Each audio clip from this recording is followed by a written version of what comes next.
Olá, seja bem-vindo a mais uma edição do Diz Aí.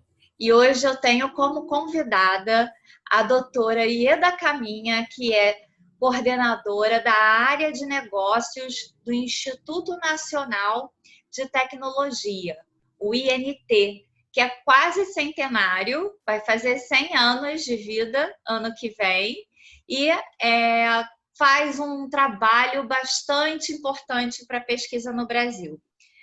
Ieda, seja bem-vinda. Muito obrigada por tirar um tempinho da sua agenda para conversar com a gente. Eu sei o quanto é corrido, mas eu gostaria que você contasse um pouco mais da sua história, da sua trajetória, do seu trabalho no INT.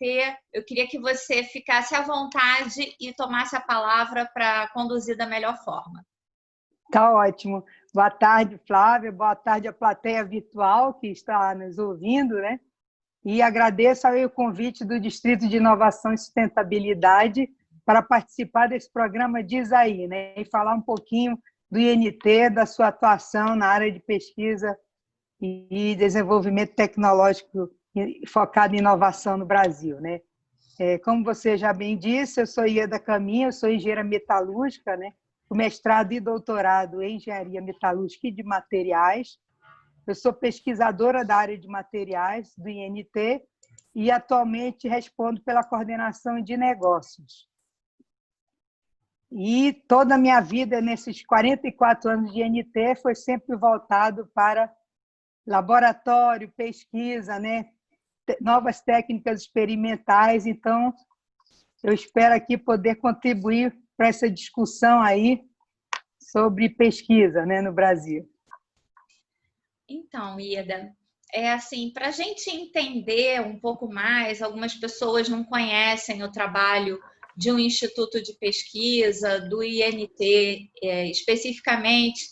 Eu queria que você explicasse um pouco qual a função do INT, de que forma ele se coloca para o mercado de maneira geral e para a economia brasileira. Tá certo.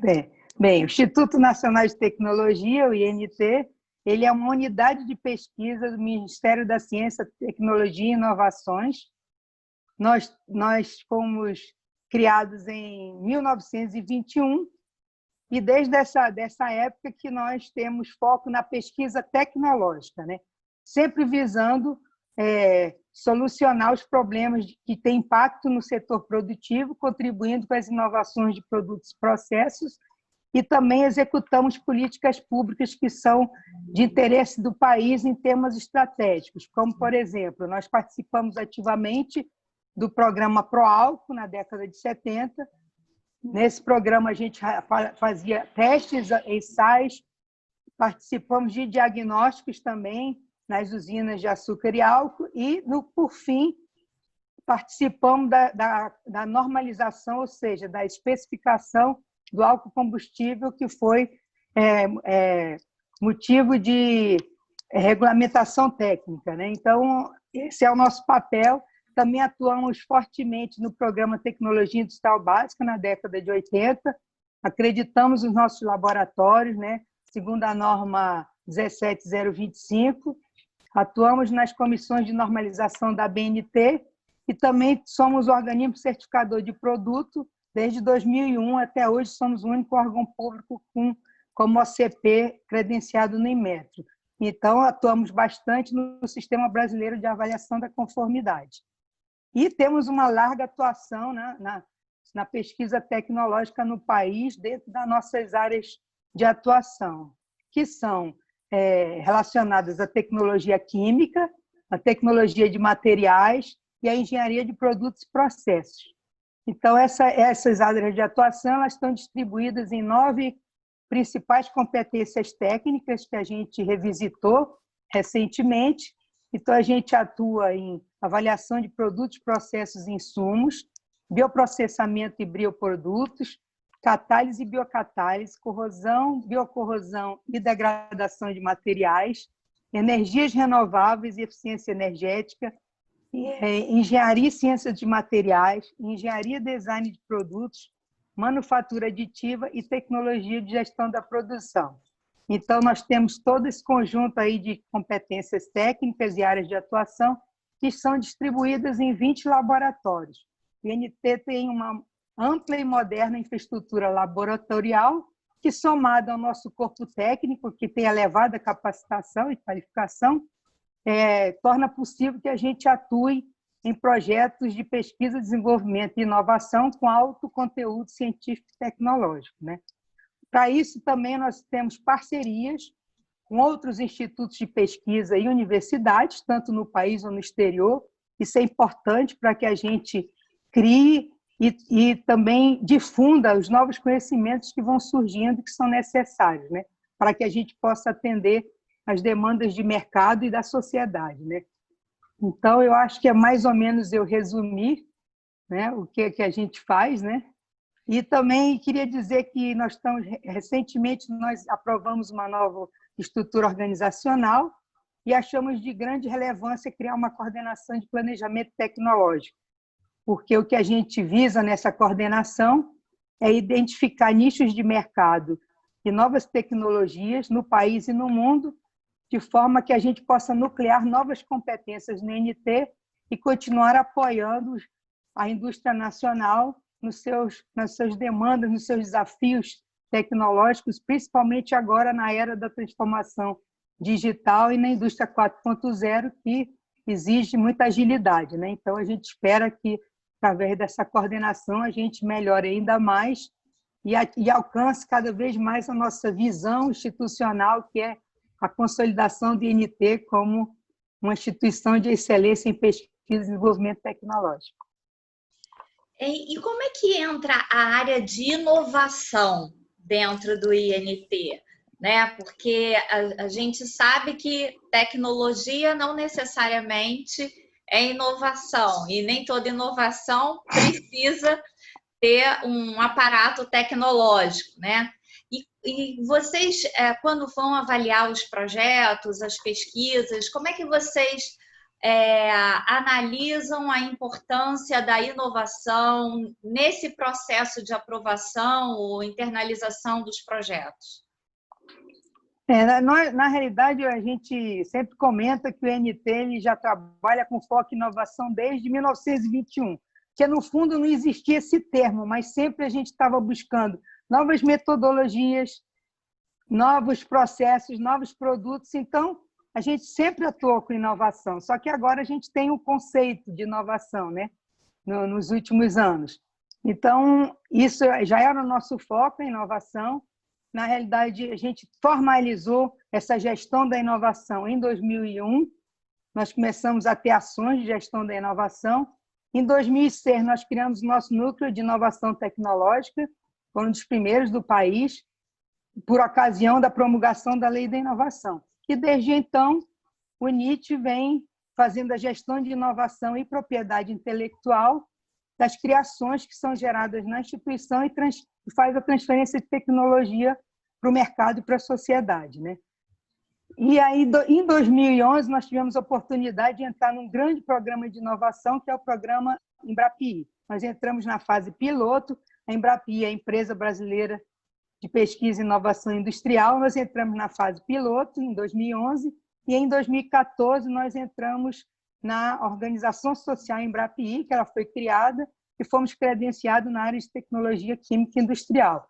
O foco desse programa é financiar projetos inovadores para a indústria nacional. Então, nós estamos credenciados desde 2014 até 2024. Então, nós utilizamos nas nossas competências técnicas a nossa moderna infraestrutura laboratorial e recebemos demandas de empresas por projetos inovadores, né?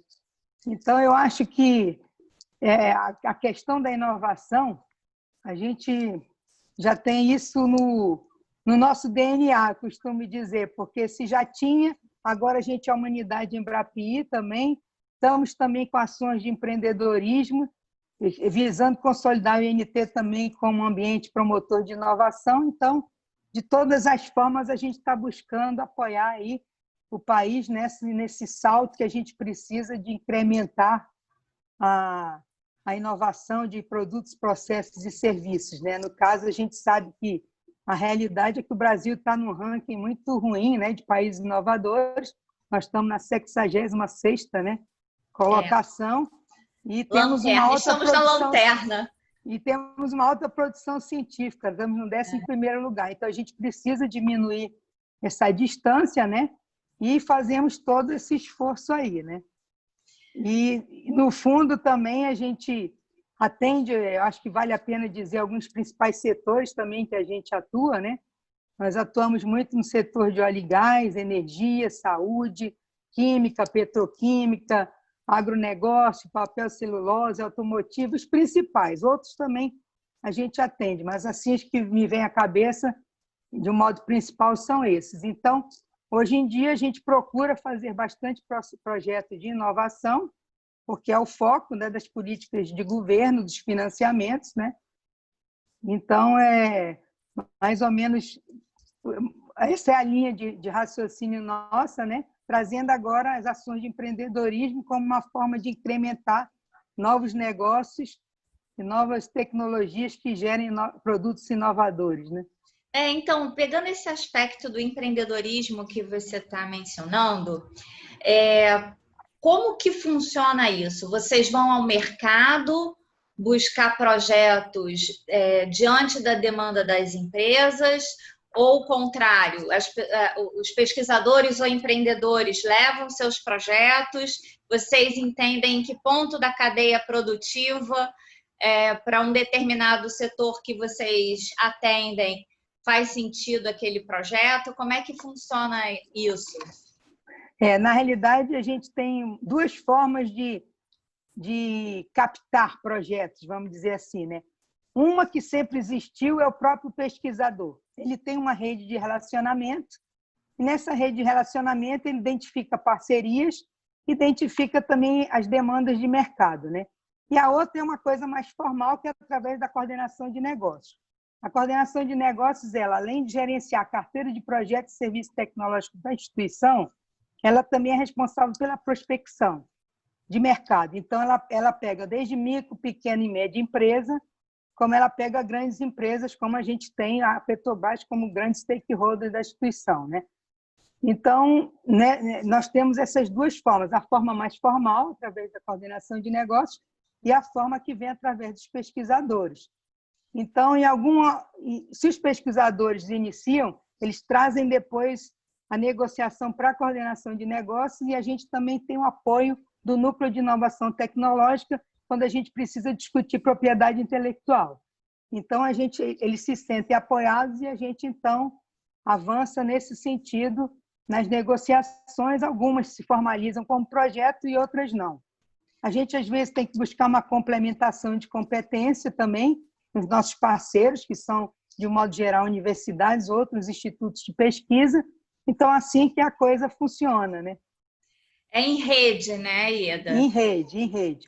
A maior parte das coisas são feitas, vamos dizer, 100% no INT, dentro da sua competência, mas outras são feitas em rede com os parceiros que nós já temos e outros potenciais parceiros que vão surgindo.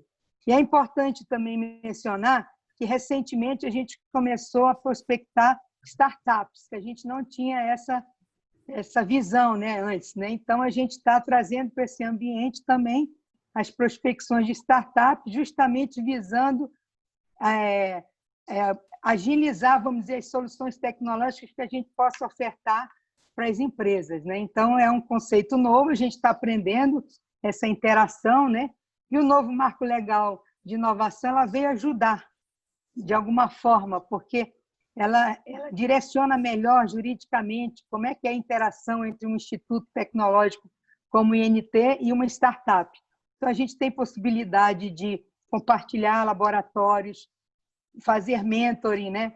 Ter o coworking, então, uma série de coisas que nós estamos estudando para a gente realmente atrair empresas de base tecnológica, que a gente acredita muitas serão formadas a partir dos nossos bolsistas que já atuam nos nossos laboratórios e outros através de inventores independentes. Nós estamos formatando, criando procedimentos para a gente começar a atuar nessa linha aí. Agora, há um investimento, um aporte de capital do INT ou é só apoio mesmo para estruturar o projeto e a startup ganhar, vamos dizer assim, mais maturidade e, vamos dizer, uma chancela, né, sobre a tecnologia que está sendo desenvolvida? Não, a gente não tem aporte do INT. O que a gente está no momento é com projetos através da FAPERJ, né? Nós estamos discutindo o nosso formato, tivemos um financiamento para isso. O INT também cedia a Rede de Tecnologia do Rio de Janeiro, que é quem lidera todas as incubadoras do Rio. Nós pertencemos a essa rede, discutimos com os outros incubadores e parques tecnológicos. Então, nesse ambiente, a gente tem um financiamento do Estado do Rio de Janeiro e estamos discutindo. Agora, tem todo o financiamento também do governo, o próprio MCTI tem uma secretaria voltada ao empreendedorismo e inovação, então eu acredito que investimento como um todo, depois não vai ser difícil. Eu acho que é importante a gente estruturar e continuar sendo esse elo importante do ecossistema de inovação.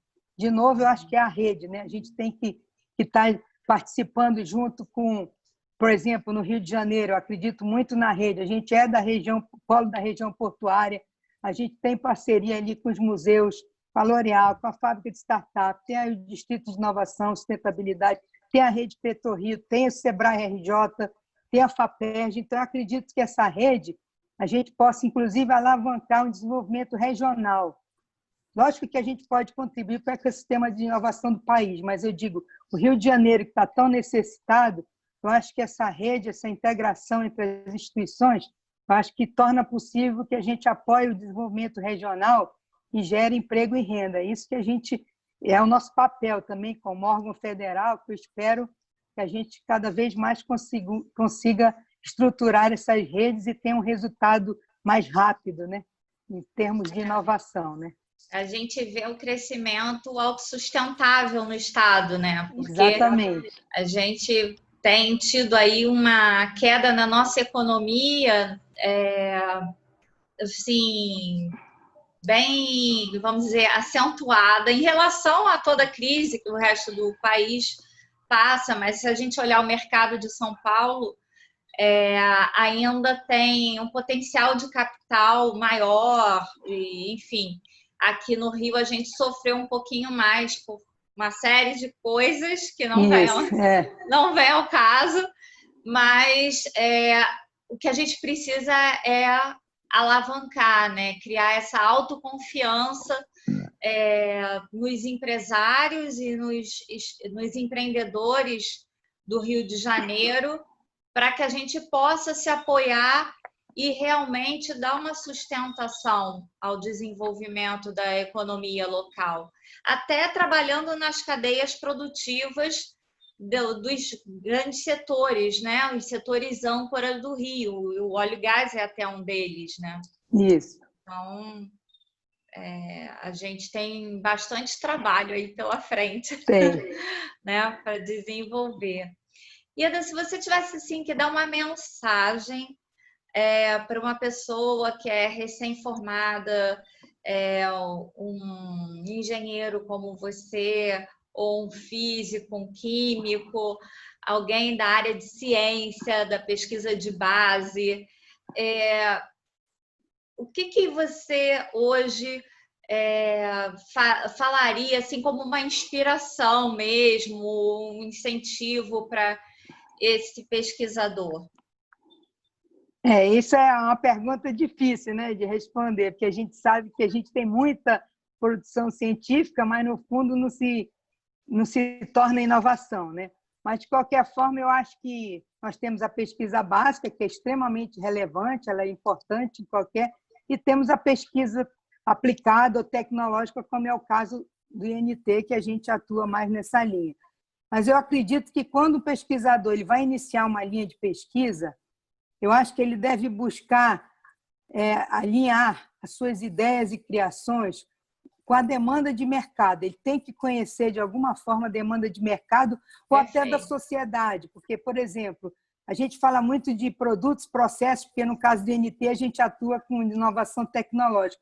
mas também existe uma inovação cidadã, né? O que a sociedade está precisando? Sim. Uma sociedade que está envelhecendo, que está durando 100 anos, entendeu? O que ela precisa para ter uma qualidade de vida. Então, isso a gente tem que conhecer isso para, na hora que a gente começar uma pesquisa, a gente já tentar direcionar para uma geração de um novo produto, um novo processo, um novo serviço que realmente tem agregação de valor. Porque, senão, no fim, você vai se frustrar de chegar a um resultado que depois você não consegue comercializar. A maior parte do que a gente vê é isso, né? Porque, no fundo, a inovação nada mais é do que uma ideia que tem um valor, ou seja, ela tem que gerar uma nota fiscal. Se ela não gerar uma nota fiscal, ela não vai ser uma inovação.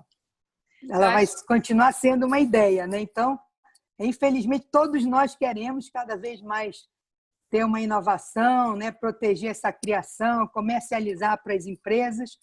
E talvez o ideal, talvez seja uma forma de alavancar mais isso, é você já começar uma pesquisa que tenha uma empresa desde o início do desenvolvimento. É isso que a gente tenta fazer e que é o motivo da gente ser uma unidade Embrapi, que a gente já começa com a empresa desenvolvendo alguma coisa de interesse dela, né? Então, tem muito mais chance disso virar uma inovação, né? Do que a gente fazer uma pesquisa que é importante, principalmente para quem está fazendo, né? Mas que pode depois gerar só uma patente que não vai comercializar, né? Então, eu acho que esse é o grande dilema. E eu diria que o Brasil hoje, com esta crise toda acelerada pela pandemia do Covid, mas é uma grande oportunidade. Eu acho que nós precisamos modernizar o setor produtivo, a gente precisa voltar a produzir no Brasil, precisa modernizar para se atualizar na indústria 4.0 e na transformação digital. Então, são oportunidades grandes, eu acho, para os pesquisadores. Nós temos grandes pesquisadores nas universidades, nos institutos, temos recursos naturais, temos uma grande infraestrutura laboratorial e moderna comparada com outros países. Então, acho que a gente tem que realmente trabalhar em rede e tentar superar isso e apoiar esse desenvolvimento econômico que é tão importante para a gente no Brasil, né? Especialmente no Rio de Janeiro, que a gente está falando, né? Que já vem numa crise aí já há algum tempo, né?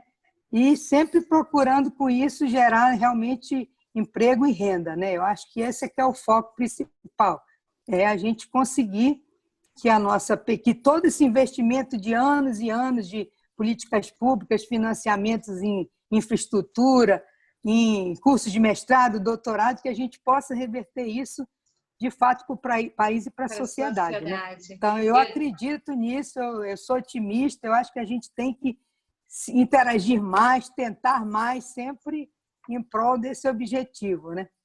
Eu achei perfeita a sua colocação.